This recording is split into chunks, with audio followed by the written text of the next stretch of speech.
من أول ثانية هتعرف إن الواد ده مش أي حد، دي ماكينة يا جدعان والله. بص، أول خطوة مركز واخد نفس عميق. يا نهار أبيض، شايفين الحاجز ده؟ بالنسبة لنا إحنا مستحيل، لكن هو ده تسخين بس. واحد اتنين بوم، الحاجز اختفى يا معلم. ركزوا بقى على السرعة والمرونة، وكل حركة محسوبة وكل ثانية محسوبة. كان بيطير مش بيتنطط. دي مش عضلات بس، دي دماغ، سيطرة تامة على جسمه.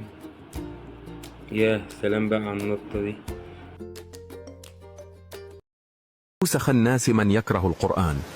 أصابعك ستشهد عليك يوم القيامة بأنك شاركت القرآن وكتبت استغفر الله. وإذا سألك عبادي عني فإني